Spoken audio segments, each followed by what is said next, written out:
All right, so the image you're looking at is going to be the story that inspired me to, do this quick lesson. It says, man acquitted in 2012 Algiers murder after 11 years in prison. I want to give all glory, praise, and honor that's due to Yahweh Bashem Yahweh Shai, peace, mercy, and grace to the household of faith.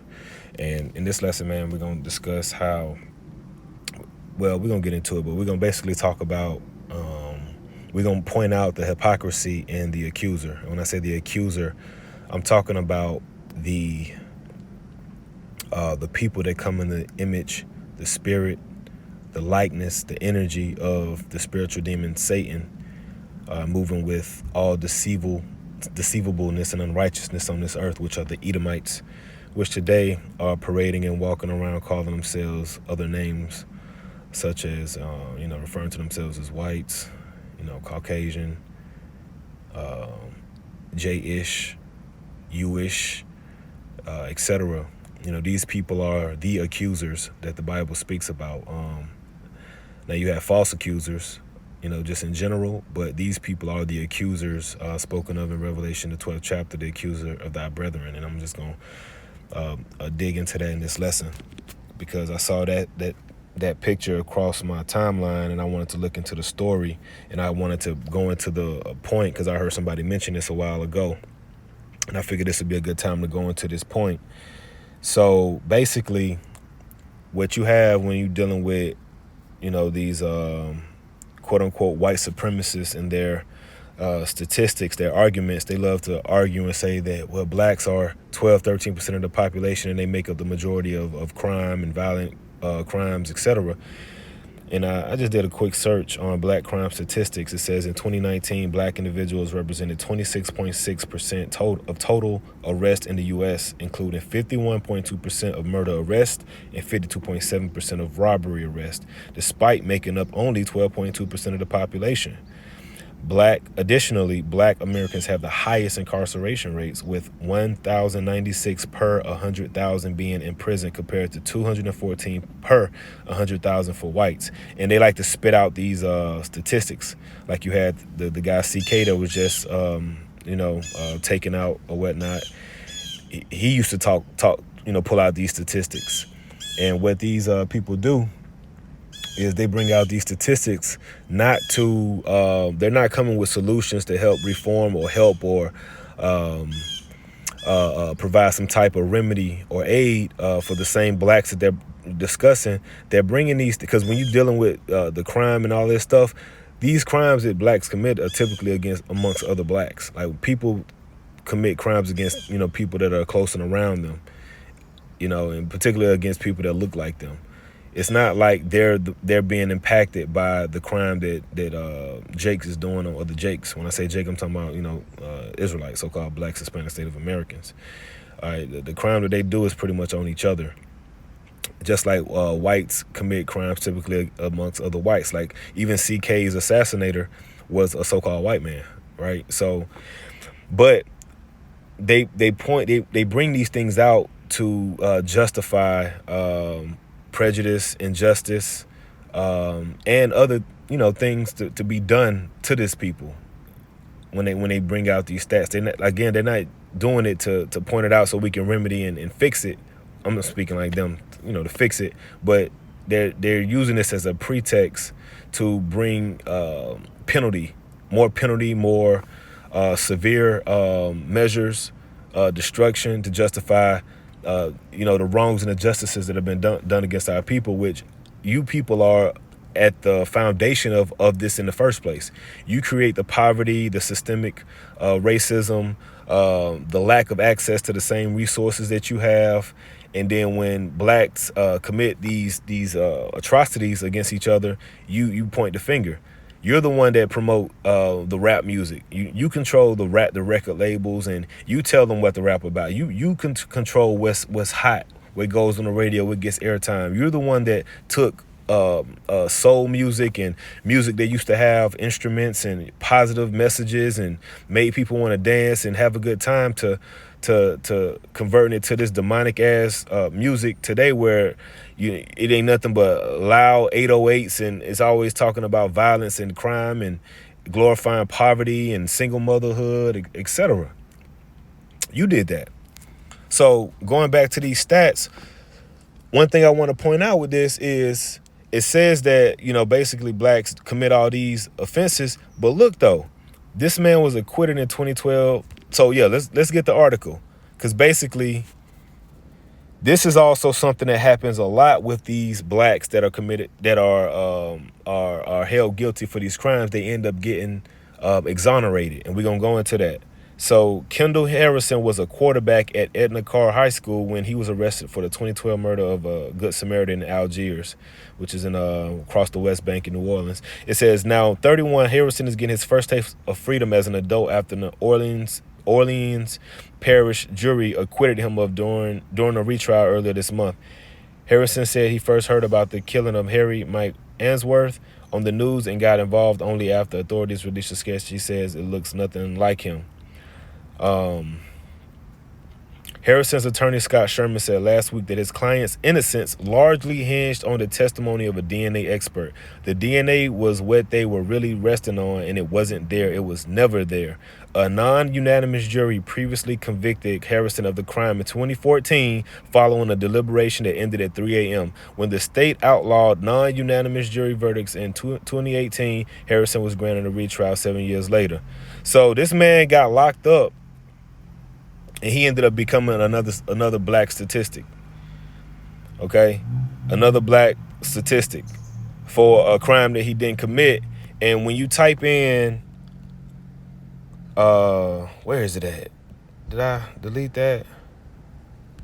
Might be on the Chat GPT. Let's go to Chat GPT. Which ethnic group is the most exonerated from violent crimes in the U.S.? Now let's look up exonerated. All right, exonerated. Exonerate. To be clear, as of an accusation, free from guilt or blame. Okay? To be clear from an accusation, free from guilt or blame. Which ethnic group is the most exonerated from violent crimes in the U.S.? The best available data shows that black Americans are the ethnic group most overrepresented amongst those exonerated, right? Clear, acquitted.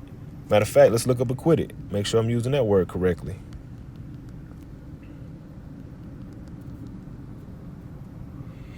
Having been declared not guilty of a crime. Okay, so those words are synonymous.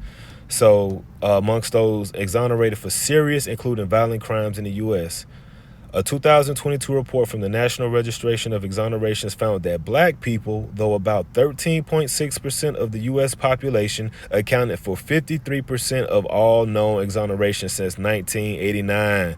For murder cases, black people are estimated to be 7 times more likely than whites to be wrongfully convicted.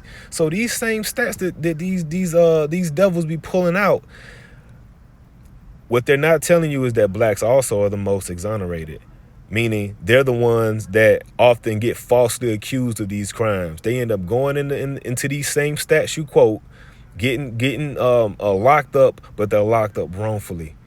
Unjustly. They didn't do it. And then years later, 10 years, 20, 30, 40 years later, they're found guilty. They didn't do it. You see? How about that?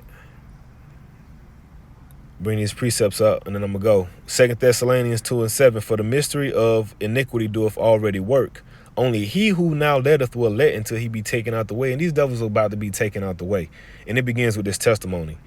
It says, and then shall the wicked be revealed, whom the Lord shall consume with the spirit of his mouth. Yeah, and the wicked are these Edomites, these same ones that love to bring these incorrect, false statistics out. They're being revealed by what? The spirit of the Lord's mouth, which represent what? The servants, the prophets. It says, and shall destroy with the brightness of his coming. The glory of his coming is Yahweh Shai and the angels. Verse 9, even him whose coming is after the working of Satan, with all power and signs and lying wonders. And these devils have the power because they have they control the media, they control the narrative. You see, it says, and with all deceivableness of unrighteousness in them that perish, and many people that's gonna die, those that they can't receive the truth. They're blinded by this devil's statistics and his falsehoods, his propagandas. It says, because they receive not the love of the truth, that they might be saved. And for this cause, God shall send them a strong delusion that they should believe a lie. Yeah, and that's what most people do. They believe these lies. You know, they praise guys like CK, who was out here spitting this madness. Okay, ultimately because these people are going to be dealt. They're going to be destroyed. All right, Satan bound. Revelation 20. Let me get the point. Verse 3. It says, we'll start at 2. And he laid hold on the dragon, that old serpent, which the dragon represents the Roman Empire. Okay, Rome. That old serpent, which the Roman Empire was ran by Edomites, and the Edomites are likened or connected with the old serpent from Genesis the 3rd chapter, because they're witches, they're deceivers. It says, which is the devil and Satan, and bound him 1,000 years. And that's when the Western Empire fell in 476 AD. It was down for roughly about 1,000 years until what you have was the Renaissance, which happened around the 1300s. It says, and cast him into the bottomless pit and shut him up. Yeah, the bottomless pit is Europe. So these devils were in what they called the Dark Ages, when they were they were pretty much through in Europe at that time. All right, Dark Ages, caves. You know, they were savages. All right, they were nothing. It says, and shut him up and set a seal upon him, that he should deceive the nations no more. Why? Because they're witches. They are the serpent. They're liars. It says, till their 1,000 years should be fulfilled, and after that he must be loosed a little season. So again, he became loose with the beginning of the Renaissance. You know, these different Italian explorers. You had the Spanish that came up, the British, the French. Okay, Europe came back. All right, it says, that was it on that. Let's go to Revelation, the 12th chapter. And verse 9, it says, and the great dragon was cast out, that old serpent called the devil and Satan. And this is going into when Yahushua and the angels come and take him down. It says, which deceiveth the whole world. Yeah, he deceives the world through pseudoscience, false knowledge. It says he was cast out into the earth, and his angels were cast out with him. And I heard a loud voice saying in heaven, now is come salvation and strength, and the kingdom of our God, and the power of his Christ. For the accuser of our brethren is cast down. Who's our brother speaking of? Is the accuser of Israelites. Okay, our brothers are the Israelites, the saints. It says, which accused them before our God day and night, because the eyes of the Lord are upon all the works of men, beholding the good and the evil. And what was being presented before the Lord is nothing but accusations all day, every day, on so-called blacks, Hispanics, and Native Americans. And I get one quick precept on, false accuser.